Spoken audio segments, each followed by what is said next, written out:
அப்படின்றது என்னன்னா it is a simple programming language. அதாவது நீங்க கம்பேர் வித் ஜாவாவோட பாத்தீங்கன்னா இது வந்து ஜஸ்ட் ஒரு லைன் நீங்க கோட் ரைட் பண்ணாலே உங்களால எக்ஸிக்யூட் பண்ண முடியும். இதுவே நம்ம ஜாவாவை எடுத்துக்கிட்டீங்க அப்படின்னா நீங்க என்ன பண்ணணும், நீங்க வந்து ஃபர்ஸ்ட் ஒரு கிளாஸ் கிரியேட் பண்ணணும். கிளாஸ் கிரியேட் பண்ணிட்டு அதுக்கப்புறமா என்ன பண்ணோம், நம்ம வந்து ஒரு மெத்தட் கிரியேட் பண்ணோம். அதுக்கப்புறமா மெயின் மெத்தட் கிரியேட் பண்ணுவோம். அதுக்கப்புறமா ஆப்ஜெக்ட் கிரியேட் பண்ணுவோம். அதுக்கப்புறமா தான் இந்த மெத்தடை வந்து நம்ம கால் பண்ணுவோம் அண்ட் ப்ரோக்ராம் எக்ஸிக்யூட் ஆகும்.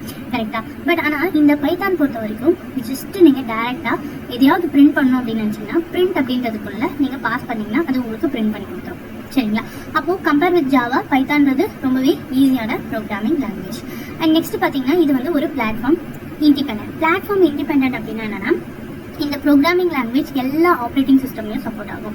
நீங்கள் விண்டோஸில் கிரியேட் பண்ண அப்ளிகேஷனை விண்டோஸ்லையும் எக்ஸிக்யூட் பண்ணலாம். லினக்ஸ், மேக் எந்த ஆப்ரேட்டிங் சிஸ்டம்லனாலும் நீங்கள் எக்ஸிக்யூட் பண்ண முடியும். அண்ட் இது வந்து ஊப்ஸ் கான்செப்டையும் சப்போர்ட் பண்ணும். ஓகேங்களா? இது வந்து என்ன பண்ணும், ஊப்ஸ் கான்செப்டையும் உங்களுக்கு சப்போர்ட் பண்ணும். And it is portable. அதாவது என்ன பண்ணிக்கலாம், ஈஸியாக என்ன பண்ணலாம், ஒரு ஆப்ரேட்டிங் சிஸ்டம்லேருந்து இன்னொரு ஆப்ரேட்டிங் சிஸ்டம்ல வந்து நம்ம எக்ஸிக்யூட் பண்ண முடியும். அதனால தான் இது என்ன சொல்கிறாங்கன்னா போர்ட்டபிள் அப்படின்னு சொல்கிறாங்க.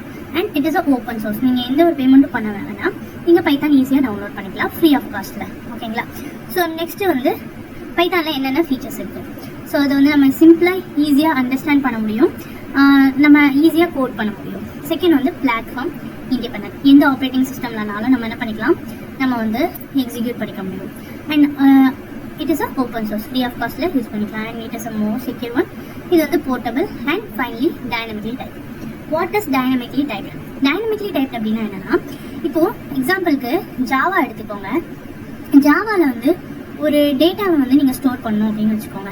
எக்ஸாம்பிளுக்கு நான் வந்து இப்போ 10 அப்படின்ற நம்பரை ஸ்டோர் பண்ணணும் ஜாவாவில்.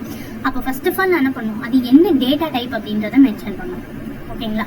ஸோ நெக்ஸ்ட் வந்து என்ன மென்ஷன் பண்ணணும், வேரியபிளோட நேம் மென்ஷன் பண்ணணும். ஸோ அதுக்கான வேரியபிள் நேம் வந்து நான் வந்து பாஸ் பண்ணணும்.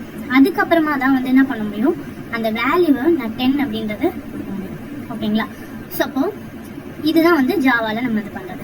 ஸோ இப்போ டேட்டா டைப்னா என்னன்னா, இப்போ எக்ஸாம்பிளுக்கு இன்ட் அப்படின்ற ஒரு டேட்டா டைப்பில் நான் என்ன பண்ண போகிறேன், ஏன்ற ஒரு வேரியபிளில் நான் வந்து இந்த 10ன்ற வேல்யூவை நான் என்ன பண்ணுறேன், ஸ்டோர் பண்ணுறேன். ஸோ இப்போ இன்ட் அப்படின்றது என்னன்னா வெறும்னே நம்பர்ஸ் மட்டும்தான் அக்செப்ட் பண்ணும். ஓகேங்களா?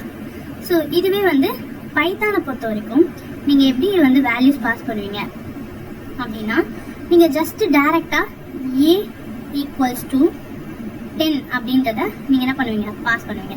ஓகேங்களா? ஸோ இந்த வேல்யூ என்ன வேல்யூவோ அதை பேஸ் பண்ணி ஆட்டோமேட்டிக்காக என்ன பண்ணிடும், அது என்ன டேட்டா டைப் அப்படின்றத பைத்தானே என்ன பண்ணும், உங்களுக்கு டிசைட் பண்ணி உங்களுக்கு அந்த இடத்துல எடுத்துக்கும்.